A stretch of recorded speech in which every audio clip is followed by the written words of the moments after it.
तो भाई लोग क्या हाल चाल है। ट्रम्प के टैरिफ की वजह से पूरी दुनिया परेशान है और ट्रम्प ने सबसे ज़्यादा टैरिफ लगाया है चीन के ऊपर। अब इतनी ज़्यादा टैरिफ लगाने की वजह से चीन को भी गुस्सा आ गया है, इसलिए चीन ने कई सारे प्रोडक्ट जो कि अमेरिका से आते हैं उन पर बैन लगा दिया है। जैसे कि चीन ने यूएस से आने वाले एलएनजी के ऊपर रोक लगा दी है। अब चीन की ऐसी रोक की वजह से जो कंपनियां यूएस की चाइना के अंदर अपना माल एक्सपोर्ट करती थी, अब उन कंपनियों पर रेवेन्यू और मार्जिन का बहुत बड़ा खतरा मंडरा रहा है। और कुछ एक्सपर्ट कह रहे हैं कि अगर यही हाल रहा तो आगे जाके अमेरिका के अंदर कुछ कंपनियों में स्लो डाउन हो सकता है। और चाइना की बहुत सारी ई कॉमर्स कंपनियों ने अमेरिका की टेक कंपनी को चीन में विस्तार के लिए मदद करने को भी कहा है, जो कि अब खतरे में दिख रहा है। और अगर टैरिफ से चाइना को कुछ थोड़ी बहुत सुविधा मिले तो चाइना इन कंपनियों को काफ़ी ज़्यादा सुविधा प्रदान कर सकता है। अब यूएस और चीन की इस लड़ाई की वजह से ट्रम्प ने 90 दिन का तो टैरिफ होल्ड पर रख दिया है।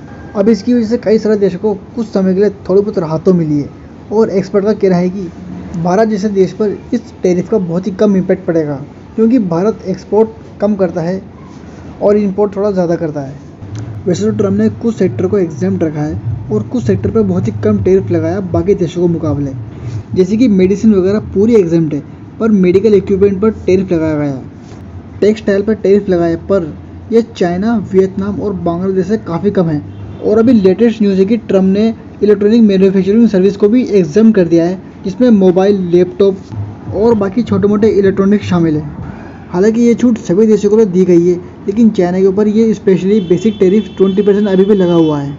अब बात करते हैं भारत के उन सेक्टर के बारे में जिन पर इस टैरिफ का असर दिख सकता है। इसमें पहला सेक्टर है केमिकल सेक्टर, जिसमें बहुत सारी कंपनियाँ आती है, जैसे कि यूपीएल, आरती इंडस्ट्री, पीआई इंडस्ट्री, दीपक नाइट्राइट और भी कई सारी कंपनियां हैं। ये बाकी देशों के अलावा यूएस को भी अपना कई सारा केमिकल एक्सपोर्ट करती है और इनके रेवेन्यू का काफ़ी बड़ा हिस्सा भी एक्सपोर्ट से आता है। जैसे कि 20% का रेवेन्यू दीपक नाइट्राइट का एक्सपोर्ट से आता है 45 कंट्री में, जिसमें यूएस भी शामिल है। आरती इंडस्ट्री 60 देशों में अपना माल एक्सपोर्ट करती है, जिसमें यूएसए भी शामिल है। और यूपीएल भी 150 से ज़्यादा देशों में अपना माल एक्सपोर्ट करती है और इसमें भी यूएसए शामिल है। इसलिए इस सेक्टर को भी काफ़ी ज़्यादा फर्क देखने को मिल सकता है।